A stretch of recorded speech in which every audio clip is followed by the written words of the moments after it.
Hit me hard where I am soft. Should my heart reveal itself to be more than a muscle or a fist covered in blood? Hello to all of you in India. Yeah. I made some rules. Obviously, I needed a song like Cure for Me on an album like that, because it's a song about conversion therapy, which at that time was still legal in my country, Norway, as such a progressive country. And I am bisexual. I'm very into all people. So for me, it was just very important, especially for the people who have been met with hatred in their journey in love. Anuv Jain, is he from India? Yes, he is. He's an Indian artist. Yeah, He's a music artist. It's wonderful, and he's also a part of the whole environmental engagement. So it's really cool. He's wonderful. Well, Indian movies, I've seen like hundreds of movies in India, and obviously like a Slumdog Millionaire, and but I've never seen like Bollywood movies. Hello, everybody. I'm Radrani, and welcome to Zoom Speak Easy. My guest today is so special. She has always believed in putting the best together: nature, music, and love. And she's found out the ways to do it so beautifully. Of course, I'm talking about Aurora, and here she is with yet another beautiful track. Thank you for doing this. Hello. No, I'm very here as well, and to see you again is very nice. You use your music to spread the right message as well, along with entertaining and making people have a great time. I think this album is very, very special, right? Because it starts from a thought and a letter that really inspired you and made you feel that what has happened to the world around us and what have we done to nature. I think when I wrote this album, I was really looking out at the world and wondering what had happened to the people who have led the world here, and how we can neglect each other so much, and why we make, like, if a child is upset over why is the world so unfair, how they have nothing, we have everything, or children are so naturally concerned and upset, and then they always get told that, but that's just how it is, you cannot do anything. So we break down people's will and faith in that they can make a difference so early in people's childhoods almost. And I just wonder why we do that, and why we hold on to the world we have made for ourselves so tightly.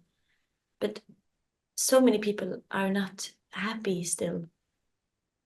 So whatever peace is to some people now, isn't working for over half of the world.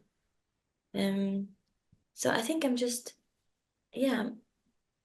really disturbed by just looking at how we do things still, it's strange.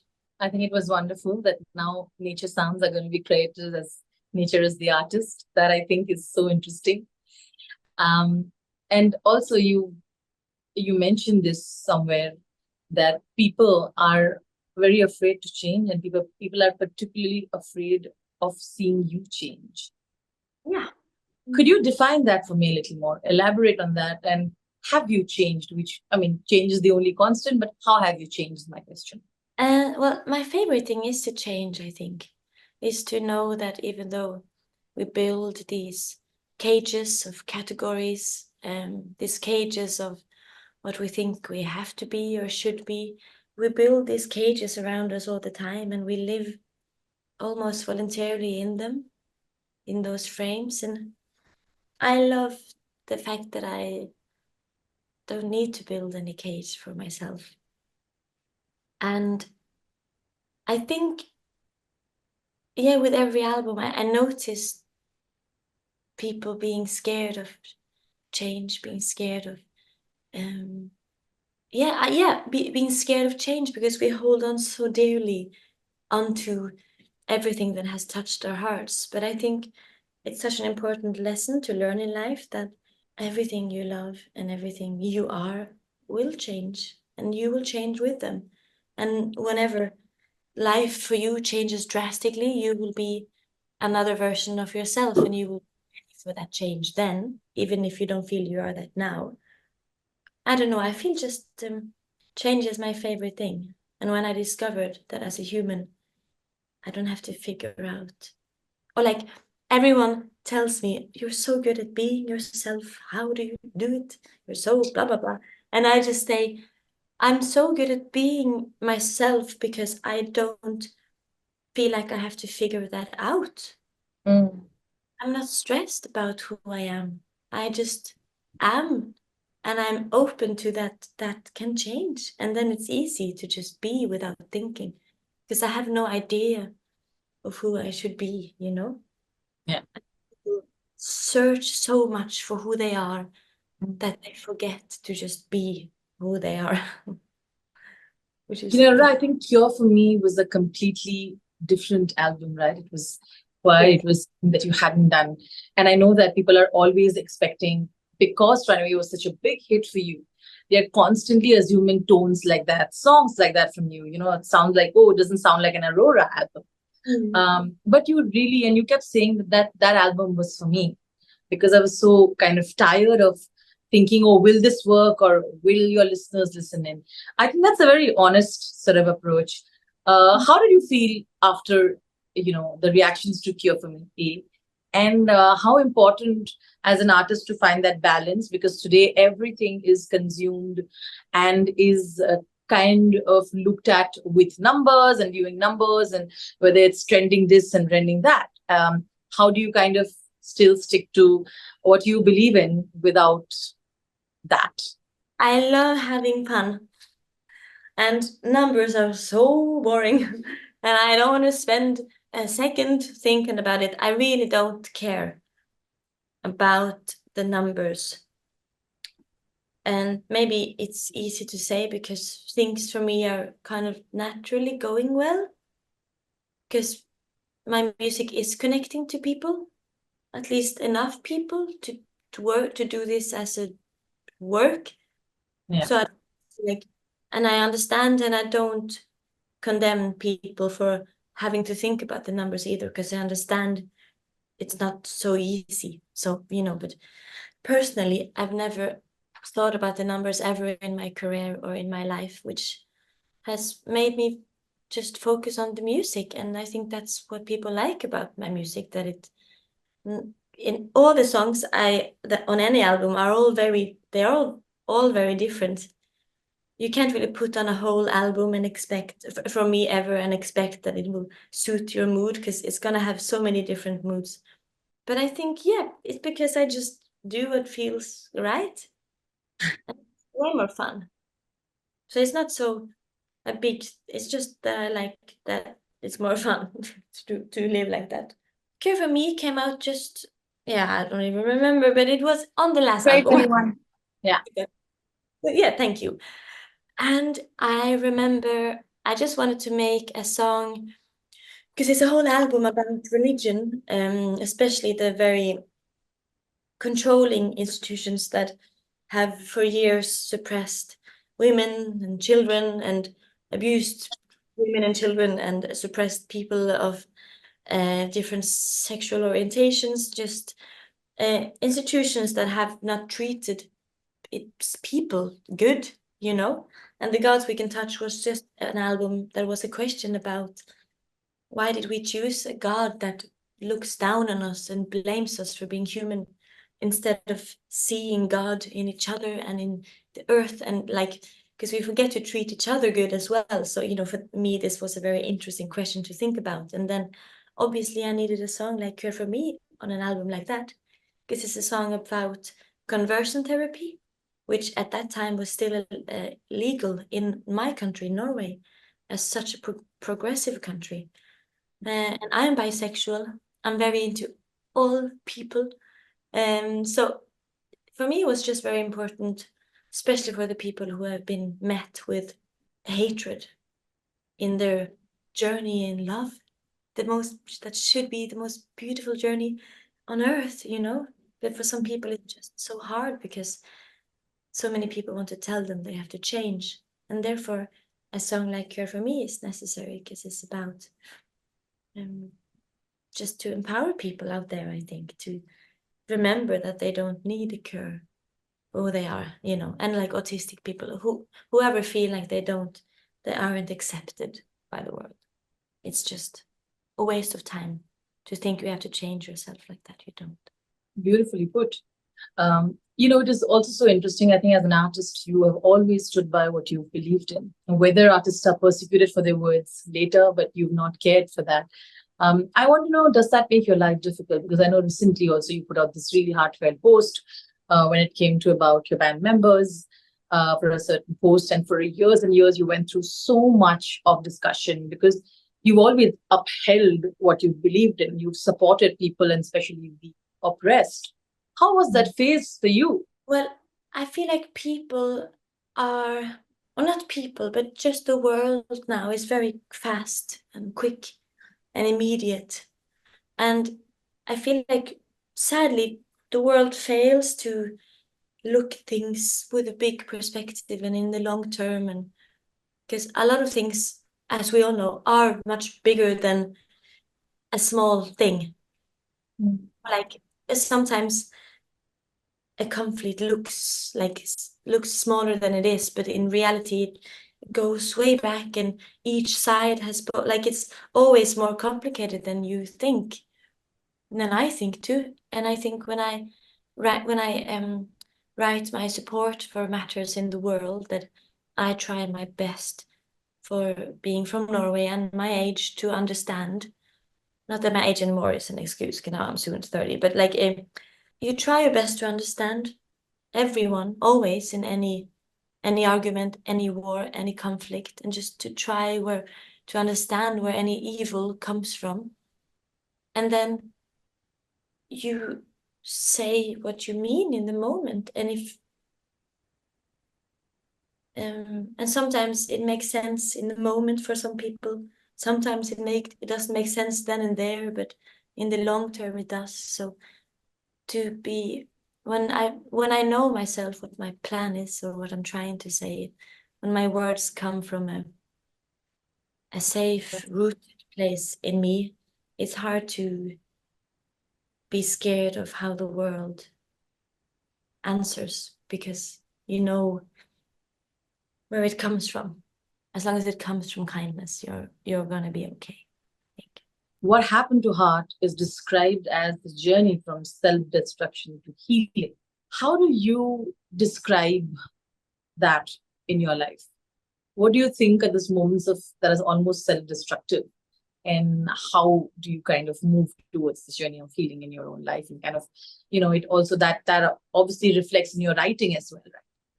Every time we choose to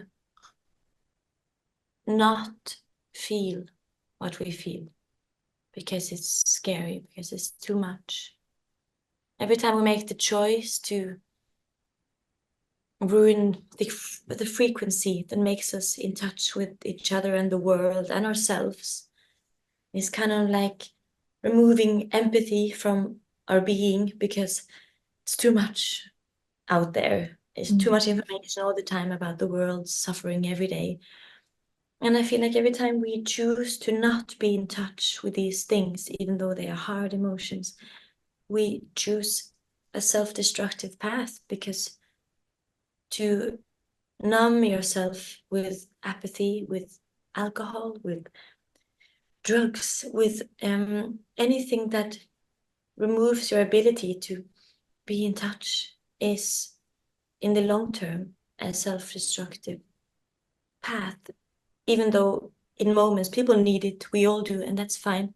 I love to drink beer and wine also sometimes, but it's just like I don't know, anything that removes this ability. And when you're going through hard things yourself, it's very easy to escape from them and deny them instead of facing them and crying and, just being a human. We're so scared of pain. or we feel too much at home in the pain to ever dare to escape it. So it's, yeah. But to me, that's what the whole album is about, the removal of forgetting to be in touch with something that might be overwhelming at the moment. But it's what makes us human, and it's the lack of humanity that I think is ruining the world. Come to some quicker questions, some fun ones. All right, Aurora, are you ready? Okay. Okay. Tell me a rumor about yourself that makes you laugh. That I'm a witch. There is. Okay, they still believe that, isn't it? Yeah, I do. Okay. An Indian artist that you've heard and really admired. Sorry, this is supposed to be quick. But It's fine. I just met this beautiful person. Where is it? I think it's Anuv Jain. Is he from India? Yes, he is. He's an Indian artist.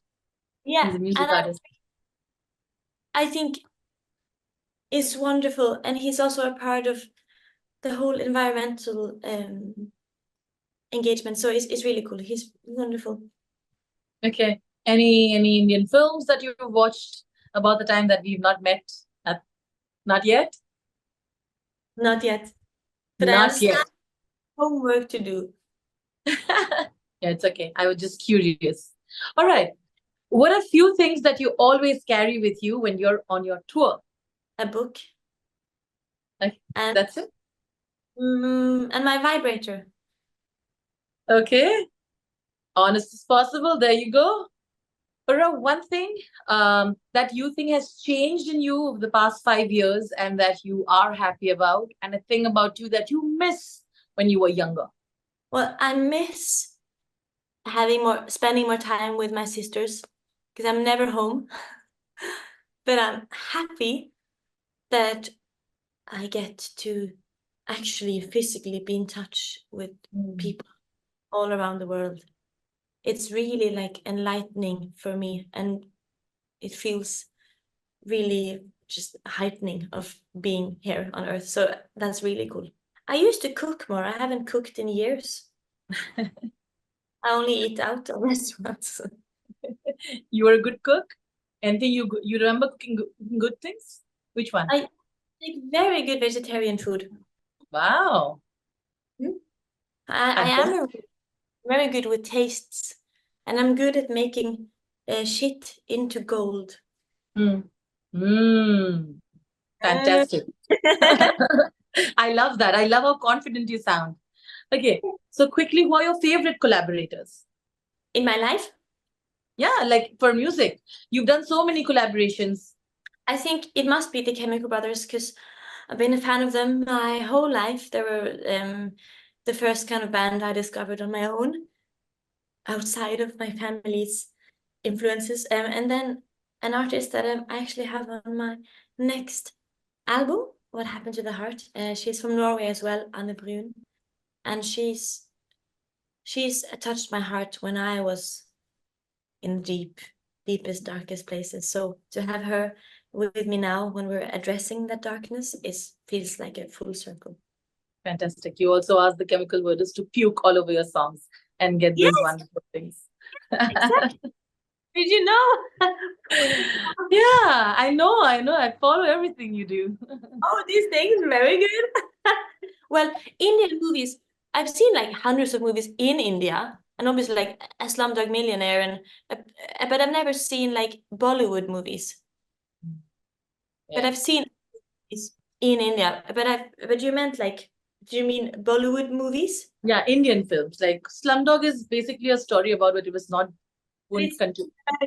But it's in India, but it's not. That's not. So any Bollywood movie? What Bollywood movie would you recommend that I have to see until I come to India? Start with, if you want a Hindi film movie, then you use such a thing about nature and stuff. I think you should watch Shah Rukh Khan's Swadesh. It's about the water crisis. So if you get time, you should watch it. It's called Swadesh. SWADES. What is one thing from your album? Any particular line that you really were kind of obsessed with for a while? It was so good that you've written. There may be somebody, something from your songs always kind of stick in your head. Which one is that and why? From Some Type of Skin, my latest song, is very important for me. And Hit Me Hard Where I'm Soft. Because that's the place where you can also take the pain in. And we're good people, and we deserve peace. Which wonderful. The last one is a global artist that you would love to collaborate with. I would love to work with some Indian artist that sings in like the traditional, is it Hindi? Hindi, correct. Hindi language. Hindi language. I would love to like learn more and see it and make some magical, ancient, deep human music together. So any artist in India who can sing in Hindi, is there anyone there? There are many. I'm sure they would love to collaborate with. That would actually anyone else from any other genre? No. Okay. I love that. You're feeling very special. We hope we have a lot of Indian artists collaborating with you, Aurora. And before I let you go, like I always make you do, sing a little of some type of skin if you don't mind. Yeah, I love it. I do like my mini concert because you haven't been coming to India. This is all I get. Hit me hard where I am soft. Should my heart reveal itself to be more than a muscle, or a fist covered in blood? However much it feels to bleed, it's only temporary.